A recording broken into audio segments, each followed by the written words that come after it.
თბილისს ჰქონდა განვითარების რამდენიმე დიდი ეტაპი. ერთი იყო მე-19 საუკუნეში, რაც ვარანცოვმა დაიწყო.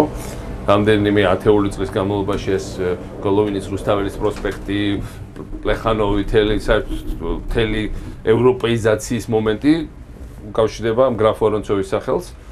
მეორე იყო მე-20 საუკუნეში, როცა ლავრენტი ბერიამ გააკეთა სანაპიროები და ეს სტალინისტური შენობები და მეტრო, მან მოაწერია ხელი სტალინს, ეს მეორე დიდი და მესამე ეტაპი, საერთოდ ქალაქის ეტაპი იზრდება ახალი სატრანსპორტო ინფრასტრუქტურით, ახალი კომუნიკაციების საშუალებით, ახალი კვარტლებით, სიმწვალით მათ შორის რომელიც კეთება. ახლა ჩვენ პრაქტიკულად ვიღებთ ახალ პარკებს, რიყის პარკი, ზიური პარკი, რაც საერთოდ ახლებურად კეთება, ძალიან მაგარია და რამდენიმე გამწვავების თვალსაზრისით ჩვენ კიდე ბევრი გვაქვს სამუშაო ვიღებთ. ჩვენ ვიღებთ ახალ ტრანსპორტს, მეტროს შენობები განახდა, ფრანგული ტრამვაი კეთდება თელ ცენტრში ორთაჭარას მოყოლებული, ეს არის ახალი ხარისხობრივი და ნუ საბაგიროების თავისთავად და მესამე ჩვენ რა თქმა უნდა ვიღებთ ასევე ახალ კვარტალებს და ასევე ვიღებთ რაც არის ასევე ყველა ქალაქში მნიშვნელოვანი ძალიან მნიშვნელოვანი სიმბოლურ შენობებს. ეს შენობა თქვათ როგორც საბჭოთა დროს ის იყო პარლამენტი და ეს ცენტრალური უწყებები, ვარანცოვის დროს რუსთაველის თეატრი, ეს მთელი კვარტალები, ეს თეატრი რიყის მართლა მსოფლიო მასშტაბის რასაც თქვენ ლენდმარკია და ეს ხიდიც ნუ ყველა კატალოგში იყო შესული აღტაცებული სტატიები სულ უფრო მეტად იწერება.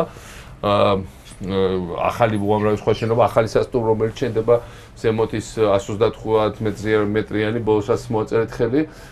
ერთ სიტყვით რეალურად ვიღებთ ახალ ეპოქას, მაგრამ არც ერთ ეპოქა ასე ჩქარა, ასე მოკლედ პერიოდში საქართველოს თბილისის ისტორიის, თბილისში ამდენი ერთაღებულ მომენტში არ აშენებულა არასოდეს ისტორიაში.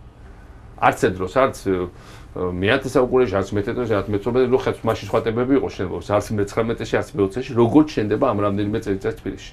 ამიტომ ჩემთვის როგორც თბილისელის ეს არის წარმოუდგენელი ფანტასტიკა. მართლა მე თვითონაც მქონდა ძალიან თავზე ხელახებული გეგმა ყოველთვის, ბოლომდე ვერასოდეს ვერ წარმოვიდგინე, რომ ეს გაკეთებადი იყო და მართლა მაგარია, რომ ჩვენ მოახერხებთ და მიხარია, რომ სულ უფრო მეტი ქართველი არქიტექტორებია.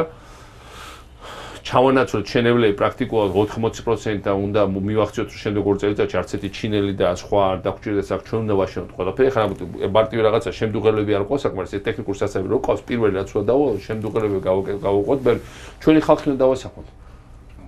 ხა სადასაქმოს 7 მილიონმა საქართველოს მილიარდიანი ქვეყნის მაცხოვრებლები 5 მილიონი საქართველოს მილიარდიანი ქვეყნის მაცხოვრებლები ხო? მილიარდი ნახევრიანი ჩვენ უნდა დავასახოთ რა თქმა უნდა ჩვენი ხალხი და ამას უნდა მივახციოთ ერთად. არა რიგრე აი ეს ფერადი სახურების ხო ჩვენს ბათუმში უნდა დავანერგიო და ქუთაისში მასწავლე ძალიან მოდიოთ მოვიხმარები ვეთქვი რა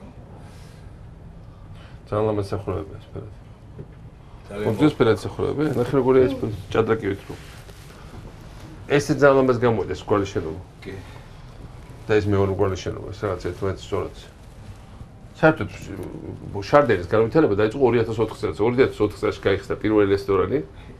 და მე მიყვა. მანამდე შარდერი არ არსებობდა, ხო? ესეც ერთ-ერთი მონოპოლია ვარდების რევოლუციის ეს უბანი. მართლა ტურისტულად ეს უბანი არის ყველაზე მაგარი საქართველოში დღეს. ეს და ალბათ ძველი ბათუმი. ეს ძალიან ლამაზია. ზემოდან საყურე სხვა ჩვენ ზემოდან ყურებ ამისი. არის წარმოუდგენელი სიამოვნებით. ეხა მივხვდი საბაგირო რატო კიდე მნიშვნელოვანი, რომ ზემოდან დახედო ამას. ამაზე სულ კაფეები კეთდება ეხლა. ხო, ძალიან მაგარია. აი როგორც აი ამაზე არის. გამოუგნებლად ლამაზია.